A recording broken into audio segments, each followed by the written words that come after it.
Welcome to the deep dive. Today we are tackling something truly mind-bending. We're going deep into George Berkeley's The Principles of Human Knowledge. And the central claim is, well, it's about as radical as it gets in philosophy. Yeah, absolutely. The idea that physical matter, the stuff everything seems to be made of, the ground beneath your feet, the chair you're sitting on, simply doesn't exist as an independent substance outside of our minds. It's a direct challenge to common sense, isn't it? Sure. But Berkeley wasn't just trying to be provocative. He was grappling with some really deep philosophical problems of his time, the early 18th century. Problems like, what can we actually know for sure? What's real? The big questions of epistemology and ontology. Exactly. Thinkers like Descartes and Locke had explored these, but Berkeley felt they'd ended up tangled in skepticism, doubting whether we could ever really know the external world. And Berkeley's solution is, well, it's elegant but drastic. Just get rid of the problematic part, the concept of inert, unthinking matter. Right. If you simplify reality down to just minds and ideas, then the gap between our perception and reality disappears. Certainty becomes possible again because what you perceive is what exists. It's fascinating, too, because he does this purely with logic and introspection. He doesn't have quantum physics telling him matter dissolves into energy fields. No, not at all. Okay. But there's that intriguing parallel, isn't there? Modern physics challenges our intuitive notions of solid stuff in its own way. Berkeley gets there through a completely different route, a purely philosophical one. So our mission today is to really unpack his arguments. How did he arrive at this? Why did he think abstract ideas were such a philosophical dead end? And how did he dismantle the common sense view of matter piece by piece? We need to understand his reasoning, the steps he took. And then explore the consequences. What does this mean for our understanding of science, of reality itself, maybe even our understanding of God? It's a huge undertaking. Okay, so where does Berkeley start? Interestingly, not with matter itself, but with how philosophers think. Right. He makes this observation, doesn't he? That ordinary people relying on just common sense generally don't get bogged down in deep skepticism. Yeah, they trust their senses, they navigate the world, they know a dream from reality. But philosophers, who try to reason their way to higher truths, they often end up lost in paradoxes and doubt. Berkeley found that quite ironic. he thought it wasn't a fault of the human mind itself, but rather a result of philosophers relying on false principles they hadn't properly examined. The biggest culprit, the first domino he wants to push over, is this idea of abstract ideas. What exactly did philosophers mean by that? Well, it was a long-standing tradition, really prominent with Locke just before him. The idea was that the mind could perform abstraction in a couple of ways. Okay, what's the first type?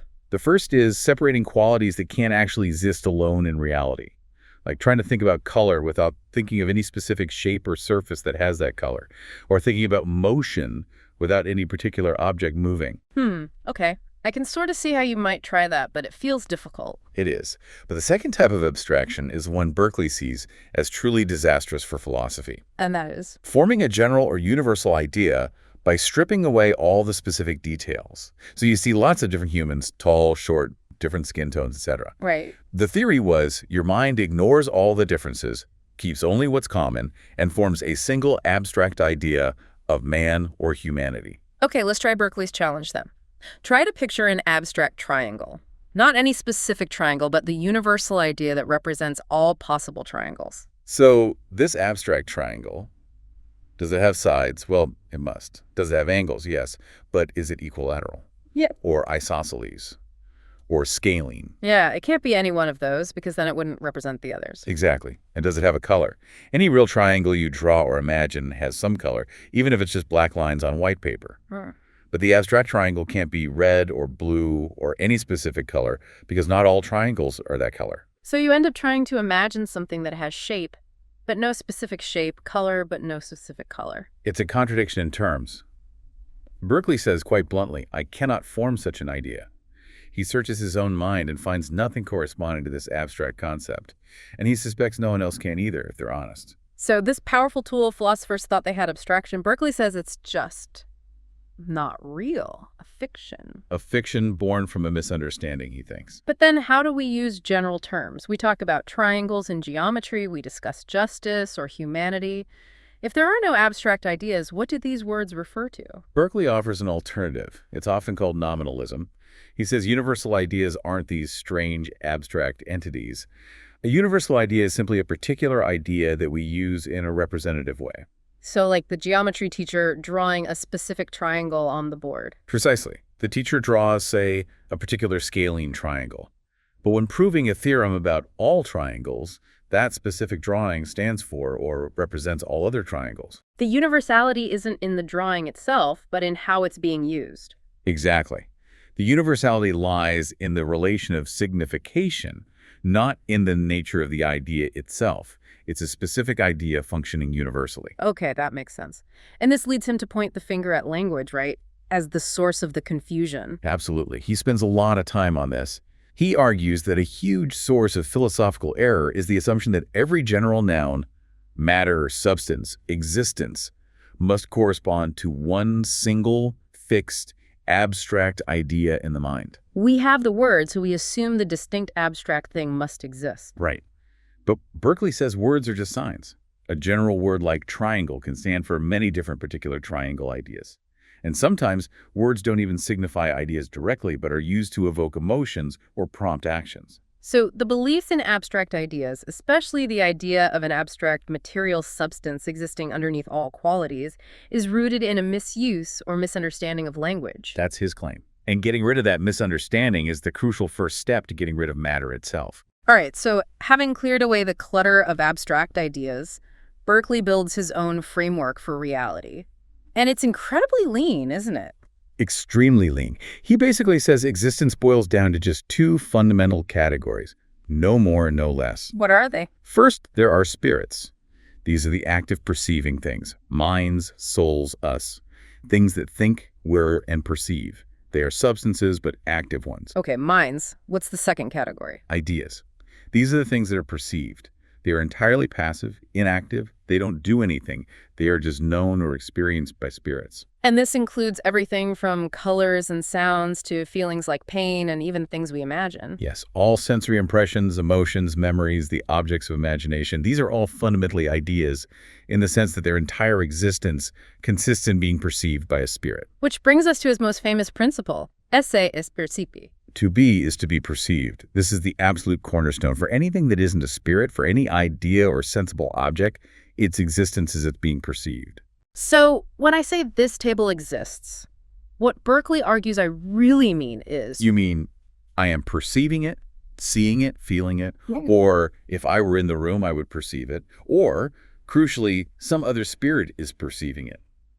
There's no meaning to its existence outside of perception. Now, the immediate reaction is, well, doesn't that make everything subjective? Like, it's all just in my head.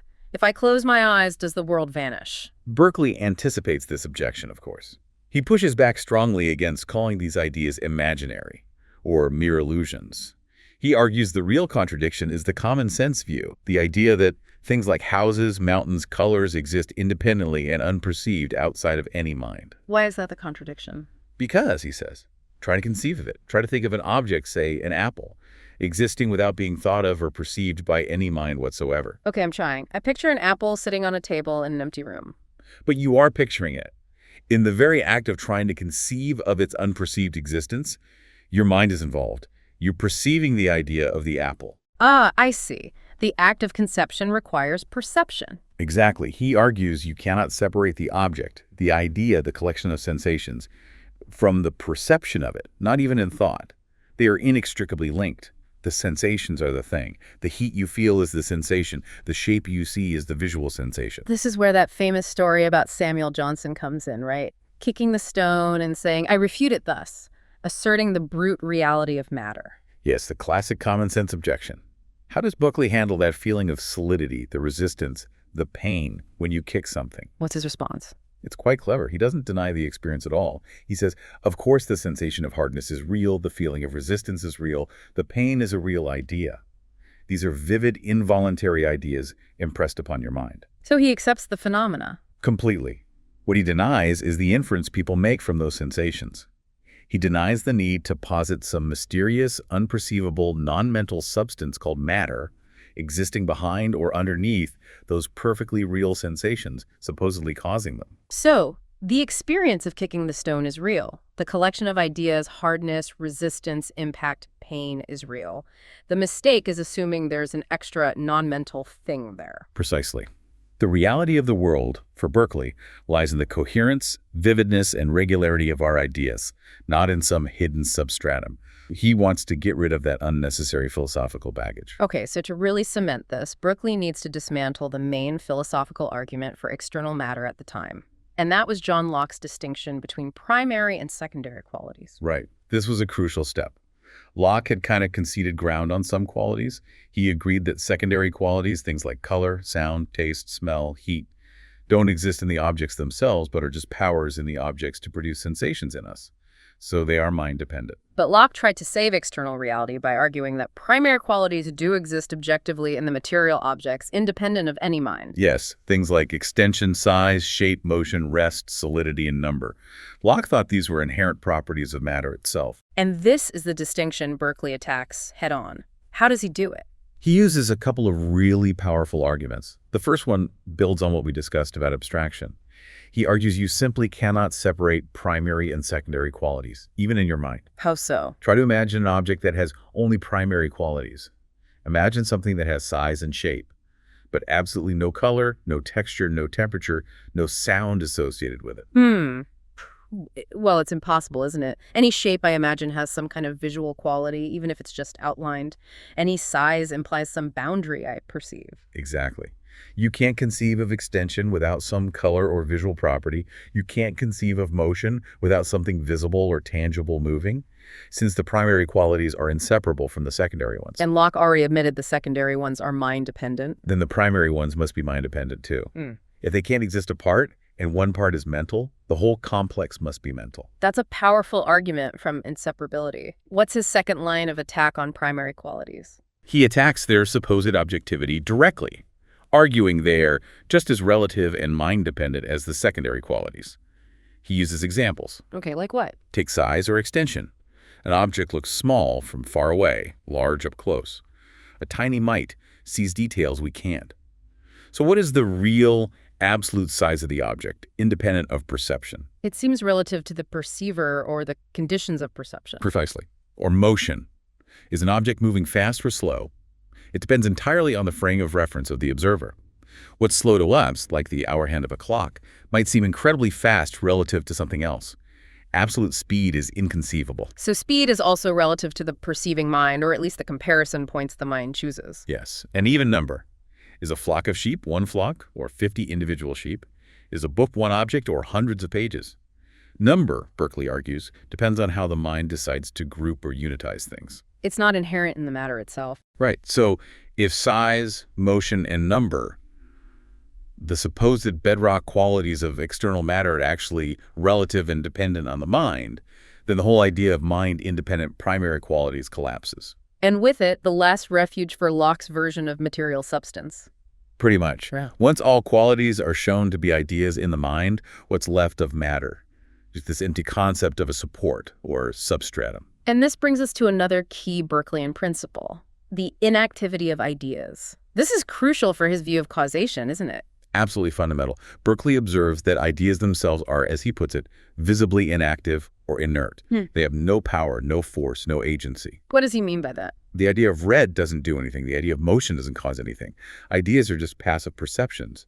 Therefore, a physical object, which Berkeley has just argued, is nothing more than a collection of passive ideas, shape idea, color idea, motion idea, etc., cannot possibly be the cause of anything else. Wait, this completely overturns the common scientific view, even back then. Like the billiard balls, one ball causes the other to move through impact. Berkeley says no.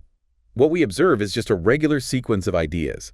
We see the idea of ball A moving, then the idea of ball A contacting ball B, followed immediately by the idea of ball B moving. We mistake the constant conjunction for causation. Exactly. We project a necessary causal power onto the first set of ideas, assuming they produce the second set. But since ideas are passive, they can't produce anything. The collision idea has no inherent power to create the motion idea that follows. So if matter as a collection of ideas can't be a cause, where does that leave it? Well, Berkeley argues it becomes entirely useless as an explanatory principle. Why invent this extra layer of reality? What's the argument for its uselessness? First, even if external matter could exist, how would we ever know it? We experience all our sensations, all our ideas perfectly well without needing to assume an external cause. Think about dreams. Right? In a dream, I can have incredibly vivid and complex experiences, seeing, hearing, feeling, without believing there's external matter causing them. So if the mind can produce such realistic ideas on its own, or have them produced in it during dreams, why assume a different mechanism, external matter, for our waking experiences, which are just different kinds of ideas? And second, even the materialists couldn't explain how matter was supposed to interact with mind. That was a huge problem, the mind-body problem. How could inert, extended stuff possibly produce a non-extended conscious thought or sensation? Materialists themselves basically admitted they didn't know. So Berkeley says, if this matter doesn't actually help you explain anything, and you can explain everything just fine without it by reference to a spirit producing the ideas, then why keep it? Occam's razor, essentially. Get rid of the unnecessary entity. And finally, he attacks that last lingering ghost of matter, the idea of it being an unknowable substratum or support for qualities. Yeah, this goes back to his critique of abstraction. Philosophers talked about substance as that which stands under or supports the qualities, like color, shape. Berkeley asks, what do you mean by support? Is it literal support, like legs holding up a table? If it's literal, it's absurd.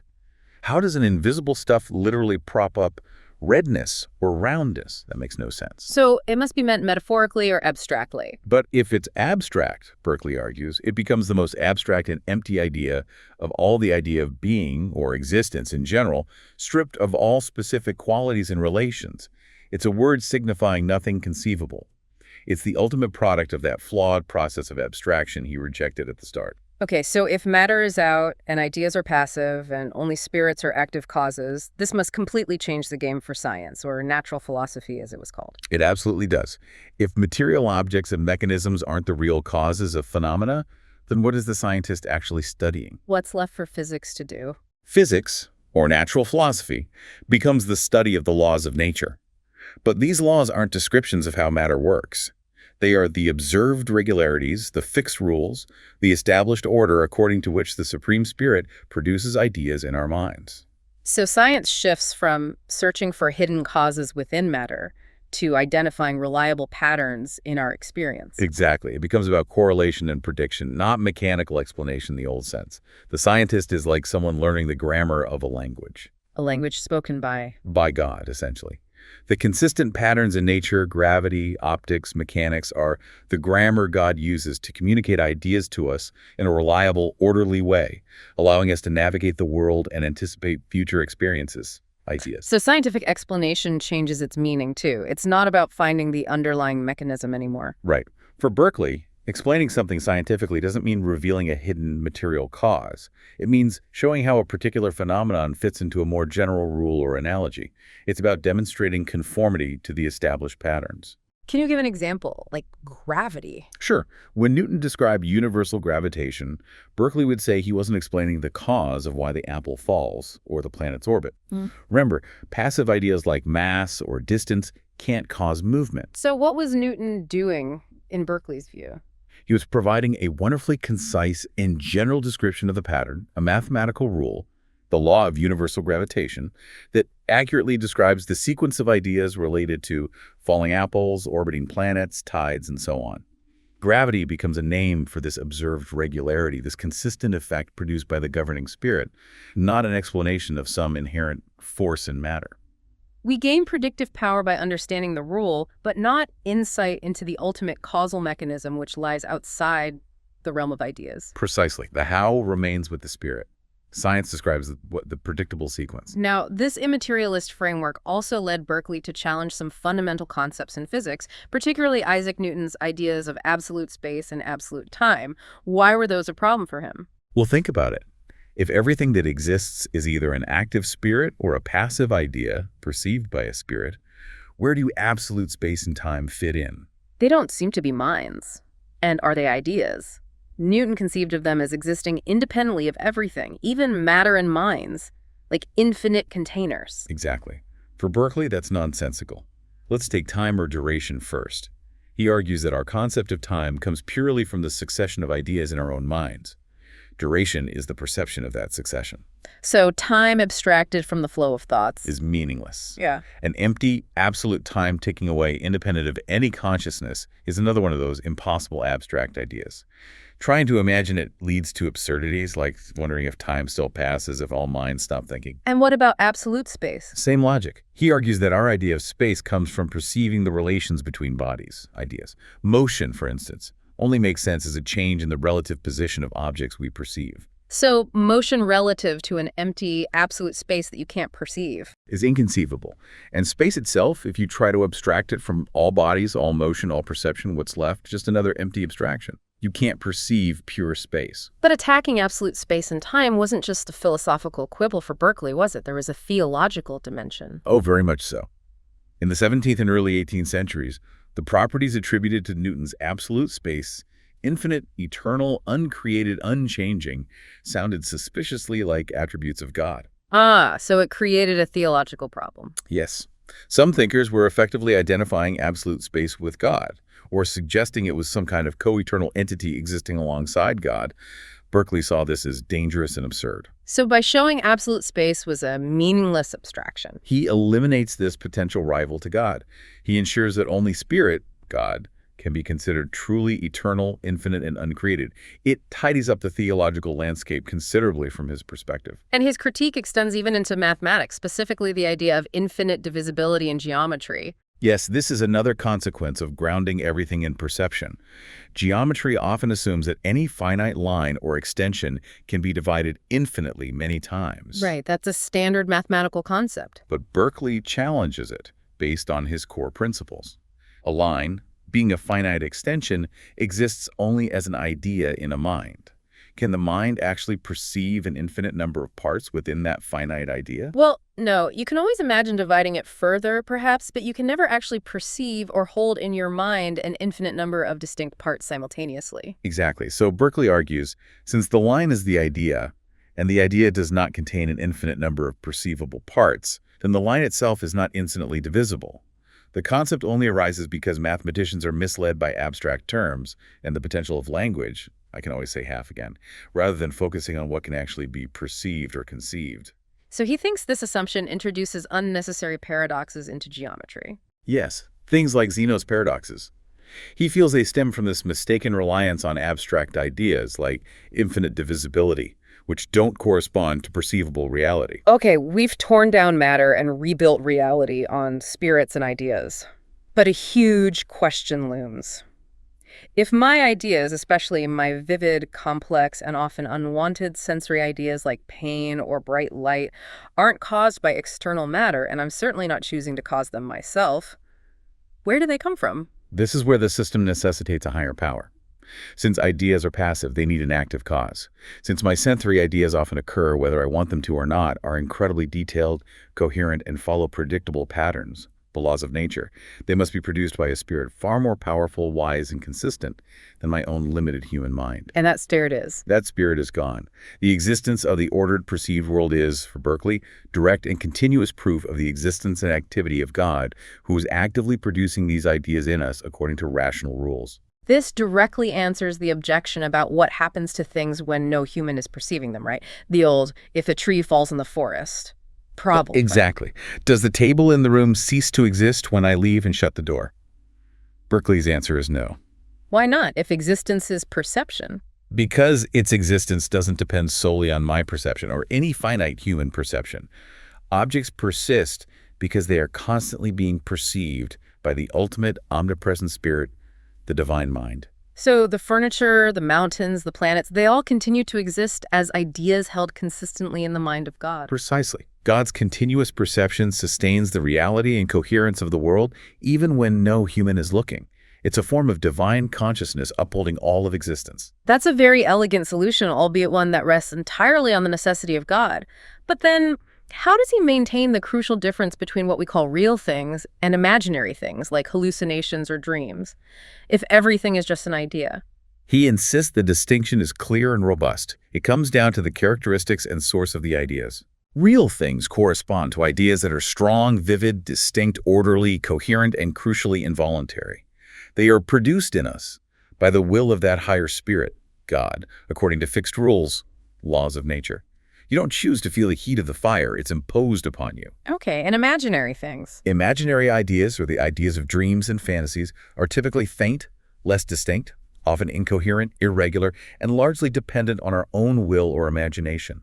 We conjure them up ourselves. So the reality of the external world is guaranteed by its source, God, and its orderly, vivid nature, not by any underlying matter. Exactly. The distinction holds firm within his system. And interestingly, he argues this view actually makes more sense of miracles rather than less. Some might think if it's all ideas, a miracle like turning water into wine is just a mass hallucination. Berkeley tackles that directly. He says, no, the water genuinely became real wine. Why?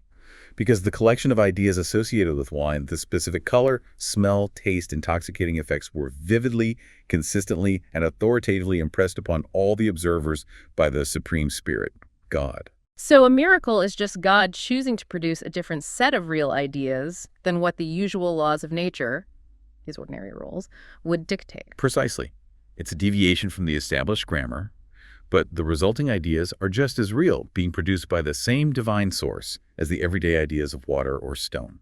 So by wrapping all this up, Berkeley claims he hasn't led us into skepticism, but actually provided the only true cure for skepticism. That's his big claim. He argues that the primary source of philosophical doubt throughout history was the presumed gap between our perceptions, ideas, and a supposed external, unknowable material world they were meant to represent. How could we ever be sure our ideas matched that hidden reality? We couldn't, which leads to skepticism. But if you eliminate that gap, if you accept that Esse percipi, that the existence of sensible things as they're being perceived, then skepticism vanishes. What you perceive as reality, you have immediate, certain knowledge of your own ideas. There's nothing hidden to doubt. The color red you see is the real red. The pain you feel is the real pain. There's no external version to worry about matching. Exactly. Certainty is restored by collapsing the distinction between appearance and reality for sensible objects. And wrapping it all up, there's a significant theological payoff for Berkeley, isn't there? Immense. By eliminating matter, he believes he's removed the main support, the principal pillar, as he calls it, for atheism and fatalism. How so? Well, if the universe is just inert matter operating by blind laws, it's easier to imagine it existing without a guiding intelligence or purpose. Yeah. But if reality consists of passive ideas that clearly require an active ordering mind to produce and sustain them, then the existence of God becomes a philosophical necessity to explain the very existence and coherence of the world we experience. It puts God right back at the center, actively involved every moment. So immaterialism isn't just a metaphysical theory. For Berkeley, it's a foundation for religious belief and a refutation of materialism. Absolutely. It aims to solve philosophical puzzles while simultaneously reinforcing a theistic worldview. Hashtag outro. So after this deep dive into Berkeley's principles, the philosophical landscape looks radically different, doesn't it? It really does. The world is simplified down to just two things: active spirits, minds, including the ultimate divine mind, and passive ideas, everything we perceive or conceive. And matter as an independent substance is gone dismissed as an incoherent and unnecessary philosophical fiction. And with it goes the main source of skepticism. Certainty about the reality of what we perceive is possible because the perception is the reality of the object. Science also gets reframed. It's not about discovering the hidden workings of dead matter, but about understanding the consistent rules, the language by which the divine spirit communicates ideas to us. It becomes the study of God's regular activity, the laws of nature. It's a remarkably coherent and powerful system built from that one core premise, esse percipi.